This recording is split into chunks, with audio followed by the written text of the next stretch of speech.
Thank you. Well, good morning, everyone. Thank you for coming. It's great to be back in the State House with several members of my committee, and a couple of them are on Zoom, and I assume there's some people watching in on YouTube as well.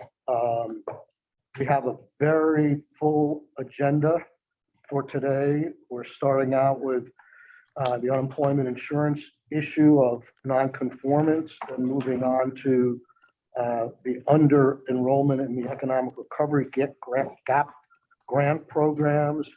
And then we're going to be talking about the governor's veto of S-79. And then at 3 o'clock, we'll come back to the unemployment insurance issue. We have another hearing scheduled for October 12th to follow up on these issues and other issues as well as needed.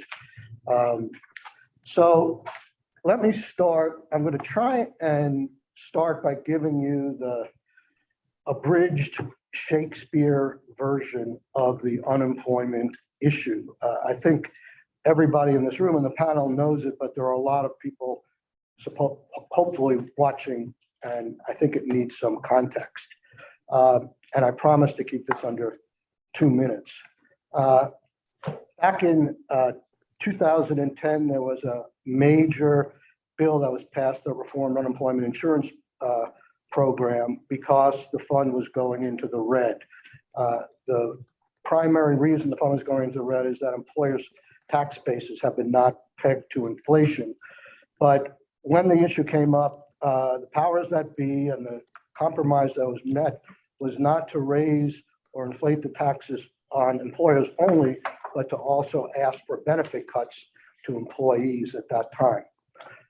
Fast forward to 2 years ago, with COVID coming on, it became clear that we were going to be seeing a spike in rates for employers that the administration brought to our attention and wanted to do a temporary freeze on their rates at that point. I think that was 2020. The House actually passed that.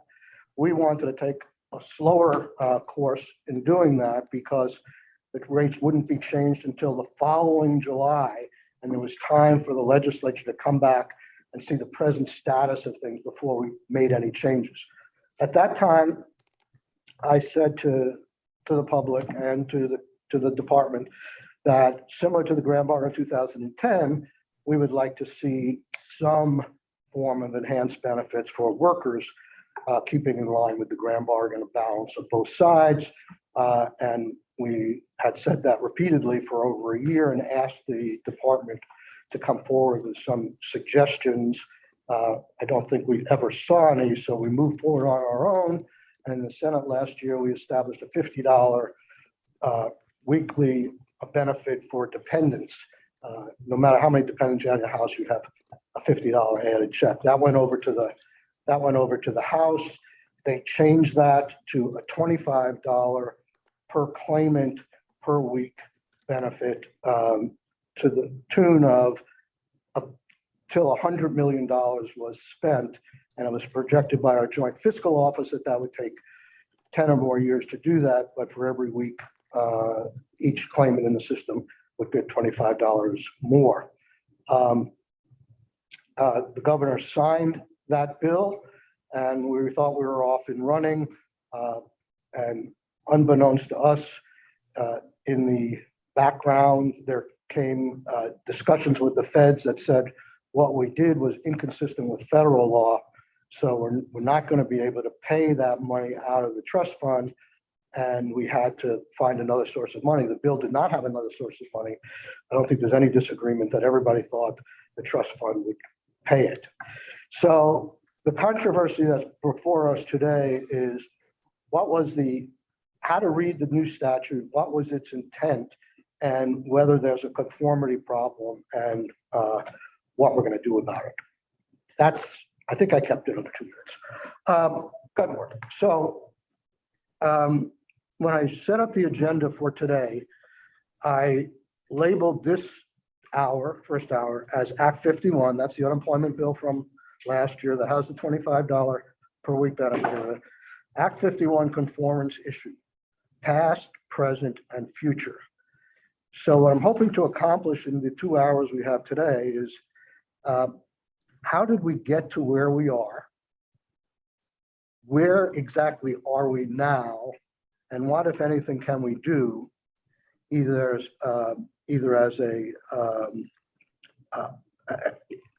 a Senate and an administration, hopefully working collaboratively to fix this difference of opinion at this point. On all three of these things, there are a substantive question, which basically is what did the legislature intend in Act 51 regarding UI benefits? And there's a process question. Could and should the legislature been told of the problem in a timely fashion? Should their explanation of the statute they passed been considered? We're talking about legislative intent. One would think you want to talk to legislators about that. Could we have fixed it? Why weren't we told? Was there a decision made to keep this under wraps when that decision was made? And by whom was that decision made? Was the fifth floor involved? Were they aware of this? Did they okay it? So as we go through the handouts, and they're voluminous, and the correspondence, we will get into both the substantive and the process by which the pending USL DOL nonconformance letter came to pass. Before we start, I want to acknowledge that there is a strong difference of opinion on legislative intent. And I'm not naive enough to believe that we will resolve that today or maybe anytime soon. The administration puts great weight on the word supplemental in the statute, and the legislature puts great weight on their overriding intent to get $100 million to workers through a fragile compromise that assisted both employers and employees. We feel that the administration is hanging its hat on a technicality, putting form over substance, not seeing the forest for the trees, and as a result of which will be to kill a measure after the fact that they had opposed throughout the process, and after the legislature passed it on a 143-0 vote and a unanimous voice vote in the Senate. Finally, when we get to the future, here's a little optimistic note. Depending upon how these hearings go, I may have a suggestion to put forward that could get us off the difficult dime we're on right now. So that's all my prefatory remarks, and I'd like to welcome the commissioner and the director of UI, Michael Harrington and Cameron Wood.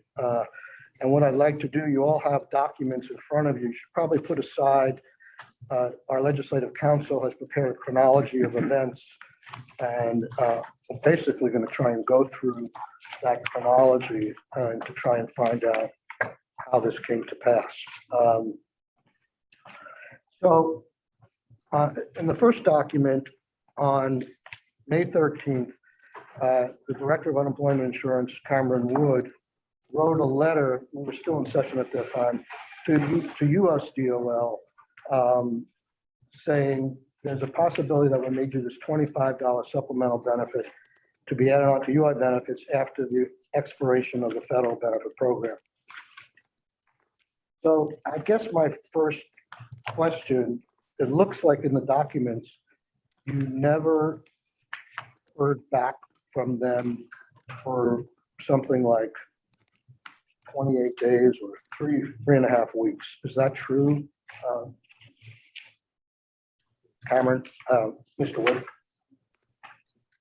Mr. Chair, is it possible to make some opening remarks, or would you like to jump right into I want to jump in. I just got your prepared remarks as I was driving into the parking lot, and I hope I'll have time to do that maybe this afternoon, but I want to get through all the documents we have here first, and if we have time, we'll do it this morning. If not, we'll definitely try and get it in this afternoon. Sure. And I'll be part of the record. Yeah, I'd like to eventually give background as to how we interpreted Right. The bill Yeah. and how we came to And the decision. we welcome that. I think that will be what we're trying to get to here as well. So I guess the letter asking for advice from VDOL to USDOL went out on 13th of May. I think the written response we have in our record came on the 8th of June. So that's like 18 days and 8 days, 26 days. So I guess I'm asking, did you hear nothing in that interim period from the USDOL? For the record, Cameron Wood, Unemployment Insurance Director of the Department of Labor. That is accurate, Mr. Chair. I reached out on May 13th with a question where, the department, we assumed that the benefit being provided in an FPUC style would be permissible. We did not hear back from them until June 8th. I did not speak with them in between that time about the questions. That was the first that we heard back. So for 26 days, were you at all concerned that you might want to double your efforts to reach out to them, given that the governor was about to sign this bill and go into law? I will speak for myself personally. I did not because as I identified in my email to them, I, at the time, had confidence that what we were doing was permissible. I will just kind of, for the record state that, especially throughout the pandemic, it has been challenging to get responses from USDOL. So it was not out of the norm to wait that long or longer to get a response. So then, according to the documents that I have at this point, the next correspondent was on June 8th from Karen Pasquale. And in it says, as to whether there would be an issue with Vermont establishing an FPUC type additional benefit, this would not meet the definition of additional benefit. That said, this type of benefit could be permissible, provided that no trust funding monies or administrative grant funds are utilized. Did you realize at that point that the entire $100 million program might be in jeopardy? It was a concern that we had. Yes, sir. Again, it was the first communication we had back from USDOL, and it was counter to what the department's own presumptions about the bill were. So at that point, we knew that we needed to get on the phone with USDOL and have further conversation. So on June 8th, you first became aware of a potential problem. Is that fair to say? Yes, sir. And did you discuss with anyone the thought of contacting the legislature at that point? My immediate reaction was to notify my commissioner and reach out to USDOL to have a conversation. So there was no suggestion by you or anyone else to contact the legislature? At that point in time, no, sir. We were trying to get further clarification from USDOL what the actual issue was. At that point, I would not say at that point there was a conclusion that we were not going to be able to move forward.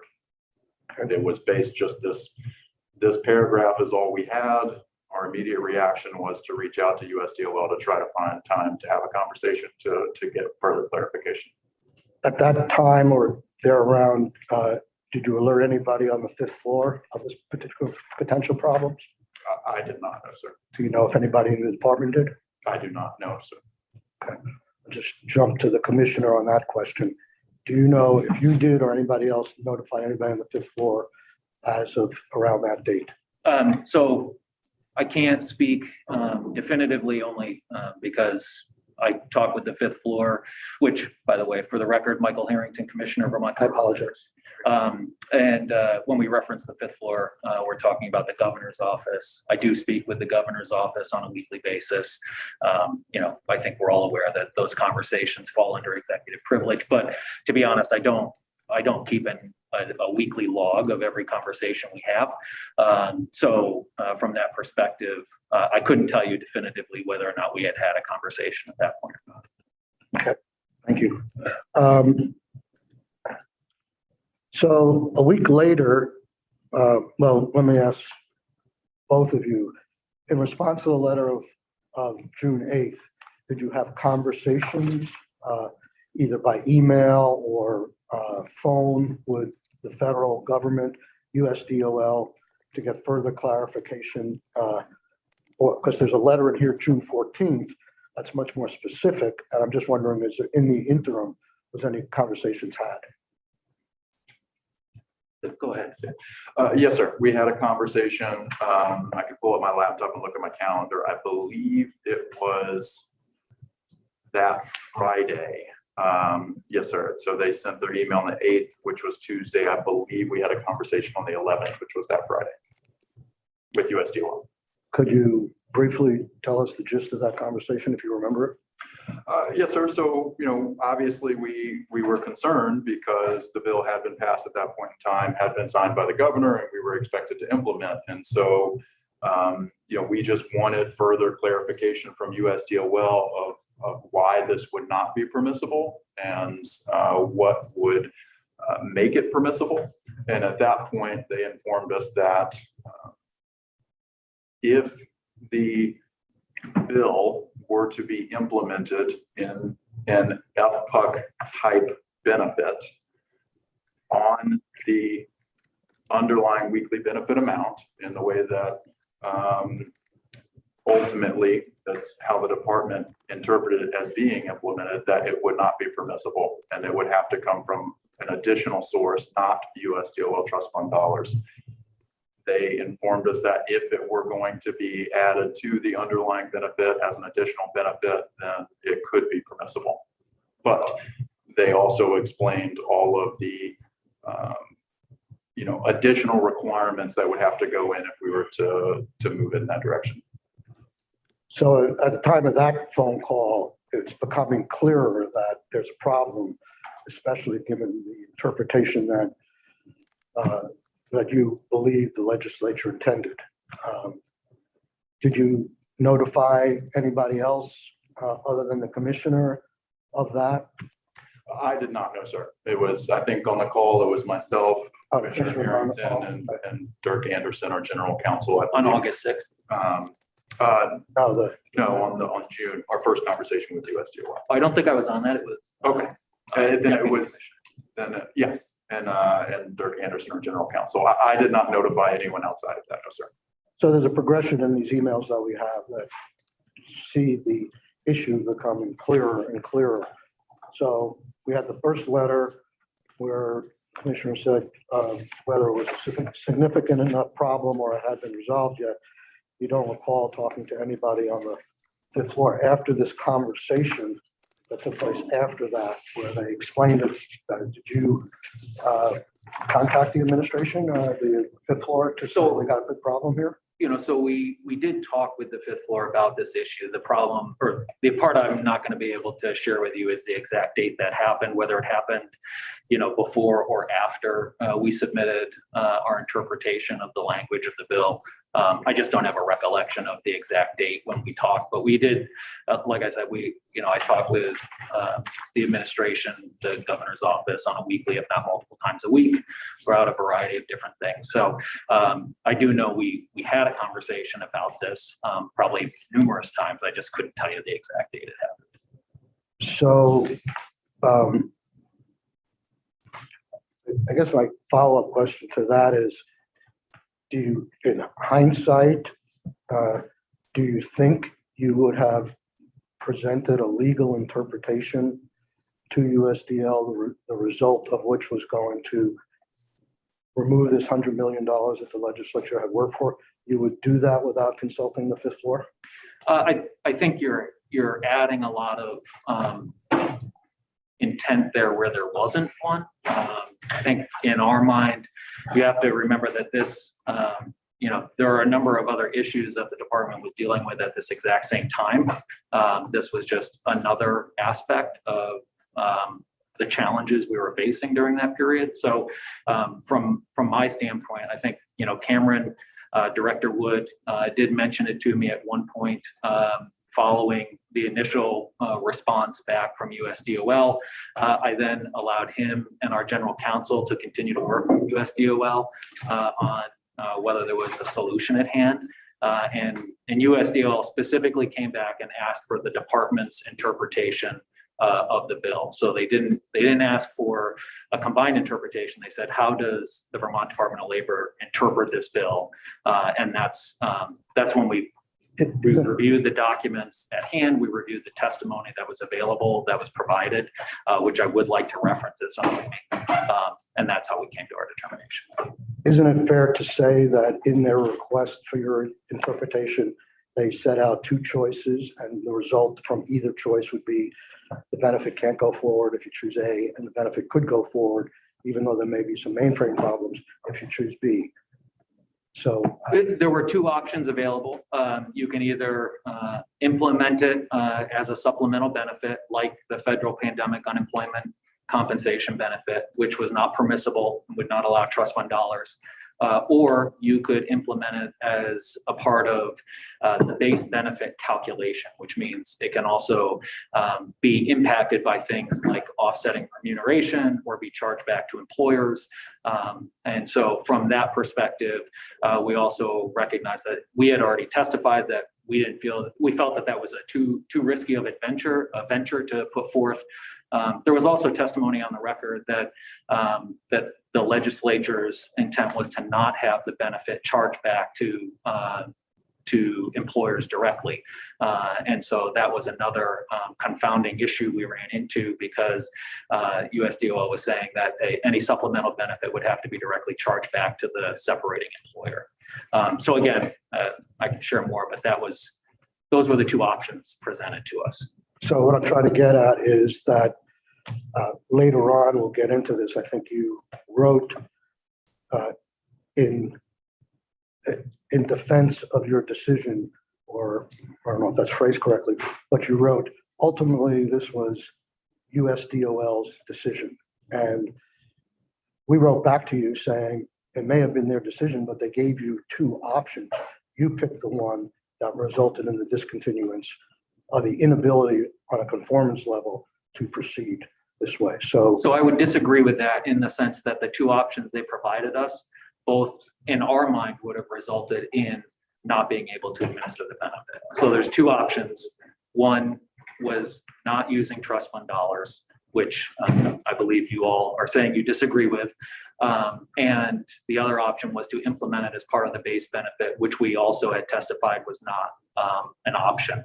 So again, the two options afforded to us were both options that we had testified to that we didn't feel were realistic. in the letter you got following up to the email of June 8th and the phone call that happened after that, on June 14th, Daniel Hayes wrote you, and he says specifically, this provision has the potential of raising an issue under federal UC law. A detailed discussion follows. So he gives the whole reasoning and he gives the choices here. And then you come back several weeks later with a letter giving your interpretation. After you got this letter, are you still saying that you don't remember whether you talked to the fifth floor about this? Well, so that didn't come, if I remember correctly, didn't come directly to me. So it was directed at Cameron Wood. So again, at that point, I'm not sure even if Cameron and I had conversations, other than he and our general counsel were working with USDOL on that interpretation of USDOL and how the bill conformed or didn't conform. So at that point, I didn't directly receive that email from Daniel Hayes, or was it Daniel Hayes? So let me ask Director Wood, you received the letter, right? I received this email yesterday. Could you share it with the commissioner? I don't remember. So timeline, I'll speak a little bit for myself here. So I reached out in May. They responded on June 8th. We had a conversation, myself, our general counsel, with them on that Friday. We asked them to provide that writing, which they did on Monday. I then turned around and went on vacation. I hadn't been on vacation in nearly 2 years in response to the pandemic. So, for full disclosure for you all, this, did I have a conversation? I don't remember. I immediately left at the end of that week and went home. So Do you think that would be in your nature or something this important not to tell the commissioner? no, sir. I mean, I imagine that we had a conversation. Again, I don't know that it was to what level of detail it was at that point. I think the commissioner was relying on us to work with USDOL to determine what the issue was and whether or not we were going to have a conformance issue. And so, at that point, I'll even say, for me personally, as the UI director and having the conversations with USDOL, my immediate responses to them were, my understanding was it was to be implemented as an FPUC type supplemental benefit. So if that were the case, which, I can't necessarily speak on behalf of the department, if that were going to be the case, then there was going to be a conformance issue. And the result of which would be that you wouldn't be able to release the money, correct? Yes, sir. So on the 14th, this is a question for both of you. Did you have any thought of contacting the legislature about this problem and see what their thoughts were? No, not at that time. Not at that time. Did you know that we were going back into session at that point, that we could do legislation to amend, adjust, fix this problem? No, I was not aware. You were not aware of the legislator going? So I knew, at all? I knew there was a veto session in general terms, Yep. But I'm not part of the conversations from the administration's perspective about how we coordinate on veto sessions, the date of the veto session. I've even testified in other committees that, following our notification of you all on the 20, whatever was the later in August, the 24th, that I actually had to go back and look at the calendar to identify when the veto session had actually occurred, because there were no items on the veto schedule that pertain to the Department of Labor. So we were not read into the scheduling for those or a part of any of the decision-making about content for those. So no, it did not cross our mind, and it was not a prior conversation that we had. Commissioner, is it fair to say that $100 million program for claimants is not a small issue? I would clarify that by saying we're talking about $100 million, and I recognize that that's a lot of money. We're talking also about a payout of $100 million likely to be over the next 20 years. So we're not talking about $100 million to be paid out in the next fiscal year. So again, yes, the totality of the amount of money is large. But again, when we're talking at the individual level, we're talking $25 additional benefit per week per claimant for the life of their claim. So at that point, I also felt like there were many more conversations to come. And if we wanted to rework the language of the bill to see if there were other solutions to be had, that we would have those in the session when we got back together in January. So are you saying that $25 a week is not important to these claimants? In respect to your comment about the $100 million, there's a difference. And so I was just articulating the fact that as we reference $100 million, we're also talking about $100 million to be paid out over 17 or 18, maybe 20 years, depending on claims. So again, in my mind, as we were working with USDOL, and I think the other part that's in here that Cameron mentioned is that he left the state. He came back, he and our general counsel worked on reviewing the bill language, reviewing the statute, and developed the interpretation. Again, from that perspective, on paper, it looks like there's a lot of time there, but I would say that, once the interpretation was made, or even conversations with the USDOL had, we're talking about just a few weeks between each conversation or communication back and forth, barring the period when Cameron was out of the state. Well, from the date of June 27th, when you submit the interpretation, until August 24th, when you alerted legislative leaders, that's about 4 weeks. Is there any reason why you didn't notify legislative leaders sooner? No direct reason. I know you, even in one of your questions back to us, asked if there was direct conversation about not notifying the legislature, and that I can emphatically say that never occurred. There were conversations about needing to provide our interpretation, needing to have a formal response from USDOL. So again, I would just reiterate the fact that a lot of what we deal with relies on formal determinations issued in writing, not verbally. So there was a lot of conversation about when we expected to hear back regarding our interpretation. And like you said, it took them a number of weeks to actually provide us a formal determination. And then it reached a point where we also felt we couldn't wait any longer. And so there were conversations leading up to the 24th where we said, now we need to notify the legislature. However, we had also been hoping to have a formal determination in writing from USDOL. It just so happened that it came the following, September 1st, after the day after I responded to the pro tem's email letter. So I take that to mean that in interpreting legislative intent, you didn't see any value to hear what the legislators thought of their intent. Well, USDOL had asked specifically how the Department of Labor here in Vermont interpreted the intent. I would like to reference some of those and how we came to that determination, if I may.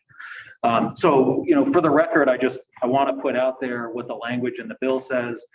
Notwithstanding the maximum weekly benefit amount computed pursuant to subsection F of this section, an individual shall receive a supplemental benefit of $25 per week in addition to the amount determined pursuant to subdivision 1 of this section.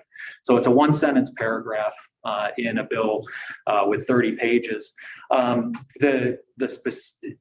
That didn't give us a whole lot of direction, so we actually had to go back to testimony on the topic of the $25 benefit. And I just want to reference, because really the bulk of the testimony that was given on the $25 benefit happened before House Ways and Means and House Commerce during a joint committee hearing on May 13th of 2021. So legislative counsel speaks during this time that says, so essentially you can receive wage replacement up to the maximum weekly benefit amount, and then you get $25 in addition to that. So that's the new subdivision 2, and that is the supplemental benefit. As all of you remember, Commissioner of Labor testified that the computing system has the capacity to add 1 supplemental benefit, so that this will take effect 30 days after the current federal supplemental benefit ends. And it would be a $25 per week supplemental benefit added to everybody's benefit. It does not target any subset of unemployment claimants. It goes to anyone who is receiving unemployment benefits. So even in the review of legislative counsel's remarks, he speaks specifically to the supplemental benefit taking the place of the federal supplemental benefit. Representative Janet Ansel goes on to say, given the constraints in the technology that we have to deal with and the department has had to deal with, it seems to me that the most straightforward idea is to set a constant amount and have it go out as a supplemental benefit until the money runs out. Representative Mike Marcotte says, I agree with that assessment. Representative Jim Maslin then goes on to say, thank you, Mr. Chair. Given that we've heard from DOL in the last several days, it's also within their capabilities without breaking the system, so to speak. So another reason to do it this way. Representative Marcotte says, I agree. Representative Marcotte then says, Commissioner, I think the question for everyone is, can you manage the supplemental benefit as it is presented today? I then go on to say, theoretically, we can swap out the federal supplemental benefit of $300 currently for a state supplemental benefit.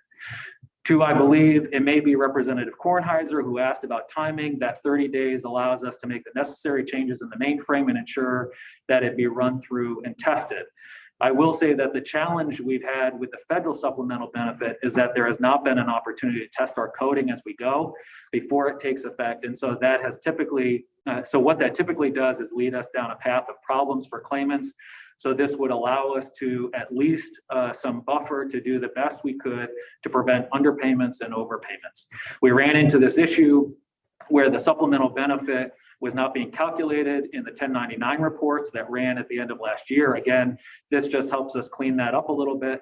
If it's the will of the legislature to go this route, then I would agree that what the chairs have said, that keeping it a constant amount and consistent amount for each claimant each year would be most advantageous for us, that we are not trying to recalculate and change the system on a regular basis. Referenced in there multiple times was the idea that it would not only be a supplemental benefit, but it would be a supplemental benefit that was applied in the system in the exact same way the federal pandemic unemployment compensation benefit was. Commissioners. And so that is the. Is that testimony going to be submitted into the record? Is that your part of your speech? I can, but this is testimony that was already given I know. before House Ways and Means. I happened to listen to that exact testimony late last night. Yeah, so all the testimony. And, you know, one of the things I think I said early on is we're not clearly going to resolve the dispute over legislative intent today. You focus on a word and some statements that people made. There was also an intent section in the bill that said the desire to enhance benefits. And we think the entire legislature clearly wanted to get this substantial amount of money out to the people. And that's why I came up with the quote of form over substance. But I mean, that should be part of the record. At some point, if we have to resolve this through whatever means, the entire record on this should be out there for people. It's not easy, as you probably know, to find. You got to go into the YouTubes and drag the thing to find out when in the mix they're talking. But I have listened to everything and feel differently than you do, but I appreciate you bringing that out. We have about 15 minutes left.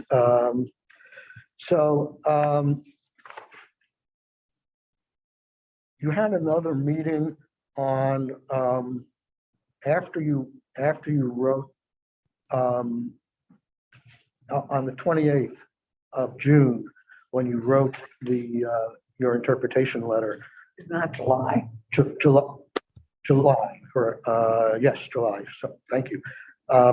There's reference in here about another meeting taking place on the 6th of August. Where was that meeting? Who was it with? And what was the subject? Sure. So again, and Cameron, I don't know if you remember the exact date you returned from vacation. Do you remember that date? It was after the July 4th weekend. So again, after the first week of July, so the next 2.5, 3 weeks with Cameron and Dirk, our general counsel, that was the testimony that we were able to find that gave the most detail as to what not only we felt was the intent, but what was where the department had clearly articulated the capabilities or the lack of capability in the mainframe system. So we developed our interpretation based off of that. And then, a week following our interpretation to USDOL on July 28th, we met with them on August 6th and included myself, Cameron, it included the deputy commissioner, our general counsel, and then you would know the folks better from USDOL. Who Was that a Zoom call? But it was, virtual. I came back on July 13th. Okay, thank you. And so you had already made your interpretation. What was the purpose of I'm sorry if I missed that. The purpose of August 6th. Yeah, so I will say, in full disclosure, I think leading up to that, while Cameron had kind of raised a red flag, I was not fully under the impression leading up to that was going to be the final outcome. I think, certainly we all would agree that there were concerns. But I think knowing that we had to provide an interpretation, they would have to then have their legal team review it and come back to us with a formal response. That was the first meeting we had following our interpretation to say, okay, what are the next steps? Where do we go from here? What will USDOL issue as part of its response? And then I think that, in my mind, that it is not the first time USDOL has told us we couldn't do something throughout this pandemic. And that usually leads to a long path of negotiations back and forth, involvement from either the legislature or our congressional delegation. Attorneys are involved. So again, my feeling was that this was not necessarily the end all be all, that it simply was just the initial steps to a much longer issue that we would have to face, to be honest, together. I mean, I know we position this as the legislature versus the administration, and that I represent the administration here, but that was never how it was framed. And in all honesty, coming out of those meetings feeling like, okay, this is something we're going to have to figure out how we resolve, whether it's new legislation that also is within the capabilities of the mainframe, because simply determining to do it the other way wouldn't have necessarily led us down a path we could achieve, or wanting to decide, hey, we're going to fight this determination on legal grounds. Then I felt like this was kind of the start of that process. Thank you for that, because it sort of preempts the question I was going to ask. Have you received other nonconformance letters in the past, and have you pursued changing, negotiating with? Not specific, and Cameron can speak in more detail, not specific to legislation, right? This is the first time we've been actually asked to write a formal. In other contexts, like operations? Yeah, I'll let Cameron speak. So, well, let me cut to the chase. Have you, in terms of August 6th or beyond, have you pushed back on the USDOL to change their opinion? It seems to me, let me just say, that on July 14th, you got a letter saying, here are your two choices. If you choose this, you're a nonconformist. You chose that.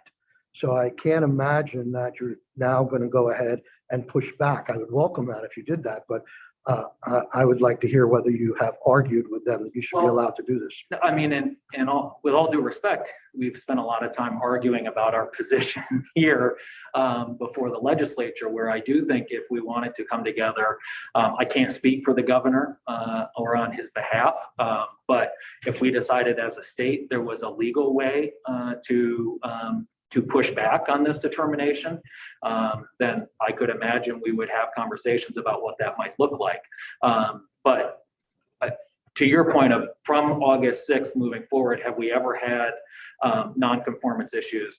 Not since August 6th. The most recent one that I think we're all familiar with is when we took the able and available question off of the application, and USDOL came back a year later and told us that we shouldn't have done that, and now we need to recertify all these claims.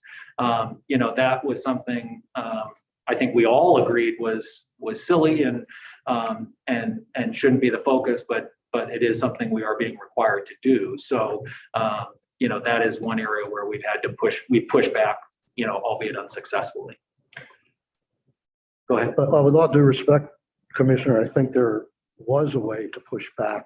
You could have balanced the countervailing views of legislative intent and said both are permissible, either pay a lump sum through non-UI funds or process through wage determination, and discuss further what was possible, what could be done with the mainframe. I realize that would be a secondary issue. But now you put us in a position where we're blocked out to do anything. And I feel like this is a huge issue for the legislature.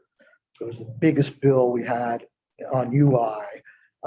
It was very controversial and well vetted. I assume you will agree with that. And yet there was no indication to come and ask for legislative help, alternative way of doing this. It was on a path that it was just going to override what the legislature had done. And as I get into, if we do get to a point of where we can find a path forward, that may be part of the crux of how we do that, and I hope you'll be open to that. I noticed in your letter to, I think it was to the pro tem, you said you want to go forward, you want in the spirit of collaboration and transparency.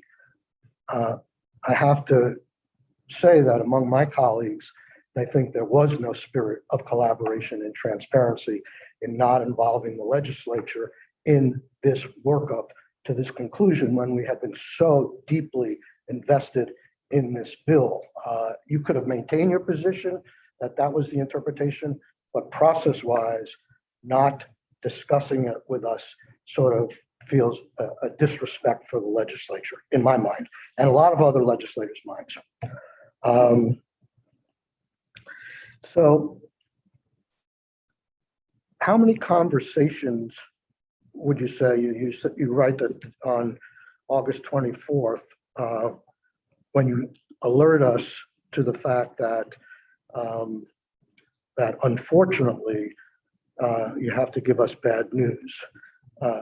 You said you had numerous conversations with the US DOL. I'd like to know, when you say numerous, is that 3, a handful, 20, and in the end, it was their determination? You stand by the fact that you had very little to do with this determination? So I think we certainly interpreted the bill based on the facts at hand. It was their determination to tell us that a supplemental benefit that mirrored the federal supplemental benefit was not allowed. Okay, you go on to write to us, and this is the first August 24th is the first day we had any idea that all this was going on for almost 3 months. But you write, I assume this announcement will spark much conversation. If you felt that way, wouldn't it be common courtesy to involve the people who would want to have conversations about that, as opposed to having be a done deal and then having the conversation afterwards? So I think part of the challenge, or part of the belief that you have, is that I had some knowledge that we would have other options available to us leading up to this. And given that the bill was signed into law, there was not a belief on my end that we had a lot of options. Commissioner, I'm not a conspiracy, whatever the word is. I'm not one of the people who has conspiracy theory. I believe you that you had equally no knowledge of this when we passed the law. But what I'm saying is that why, if you know that there's going to be a conversation in another place, you just say, this is going to be a subject of great debate and stuff like that. Why wouldn't you tell the people you know who are going to be concerned about this in advance so they could potentially weigh in? Yeah, I believe, in my honest opinion, when we notified the legislature, it was because we had been hoping to actually have a formal determination that we could present to the legislature. I know that you believe that we should have included the legislature much earlier on, and I believe I've even, shared, my apology for that, and hindsight being what it is. If I could go back and do it, I would have included the legislature early on. It just was not in the moment, that part of the conversation. And so when we got to the end, I think we felt like we had our conversation on the 6th. Part of that conversation with USDOL is that they were going to turn around and issue us determination as quickly as possible. By the 24th, we still hadn't received a determination. And it was at that point that we said we need to notify the legislature.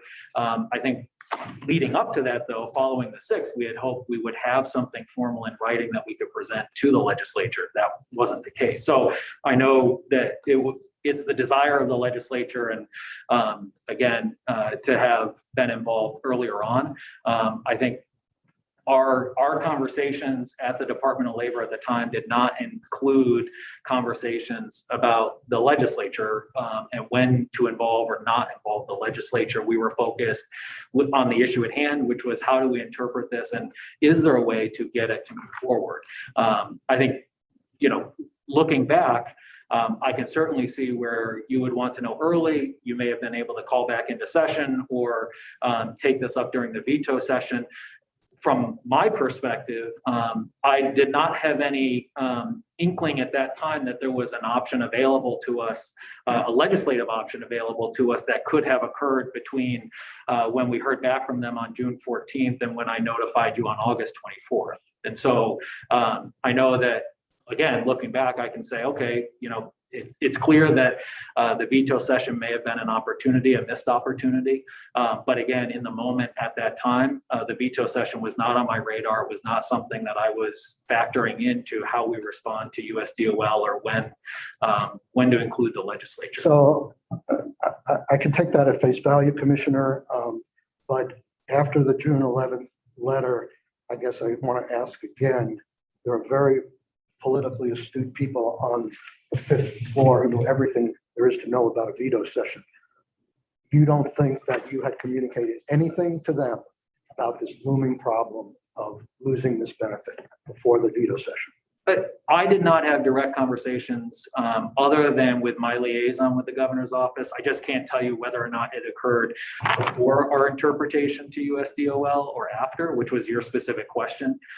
So I don't know the date that we had that conversation. Did the 5th floor know about your interpretation letter going out? I'm assuming they did. I'd have to go back and look at emails. I do know that, we had conversations about the way the department was interpreting it and whether or not we felt that it was being interpreted appropriately. Again, I just can't tell you whether that conversation happened before the letter went out or after the letter. You know, Cameron, whether they had knowledge of the letter going out? I do not know, sir. I don't communicate with So Commissioner, in your answer that you say you don't know, does that mean you don't know if they signed off on it or not? I couldn't tell you that right now without going back to see whether or not I had provided that information to them. I would say that it's protected under executive privilege, so I'm not necessarily available to share that, but I haven't actually looked and I don't know whether or not the letter was shared with them before it was sent. So you're saying there's executive privilege as to whether or not the governor or someone on the 5th floor was involved in this decision-making. You're willing to, the evidence is clear that your department made the decision, but you're saying you don't have to answer the question of whether the governor knew about this or not? Well, I just don't know the answer, and it wouldn't be up to me to determine whether or not something that was shared under executive privilege should be released. Okay.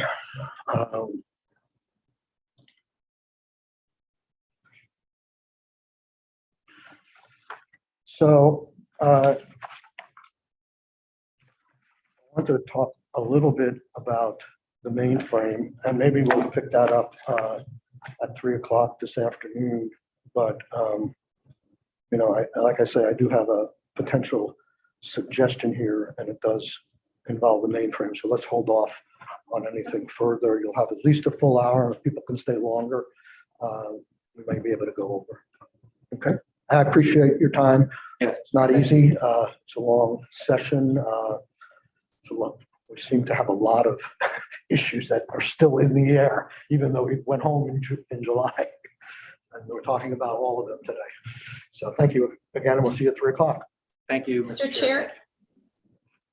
Yes. Mr. Chair, can I have more questions at 3 o'clock, but I think there might just be people who are only watching this segment and can't come back at 3. And my only question during this segment is, Commissioner Harrington, you apologized to us for not being in touch and possibly being able to change course. As hard as we worked, I don't think we're the ones who really need or merit the apology. I'm wondering if you wanted to express any remorse or regrets to the 4,000 plus unemployed Vermonters who won't receive the additional benefit. Sure, I'm happy to share that, or more than willing to share that for any individuals who are negatively impacted by this, I'm certainly remorseful that we don't have other options available to us. I know there's a belief that it's all based on our interpretation, but I do think the two options that were afforded to us by the federal government were not neither one of them. were possible solutions. And so it does create a challenge. But if in any way my not communicating this to the legislature sooner prevented individuals from getting benefits, that certainly was not my intent. And, I certainly apologize for that. Thank you. Any other questions before we take a 10-minute break? No, I think we've done this and we'll return at 3. Okay, thank you. Thank you both. Thank you. So let's get back at 10:40.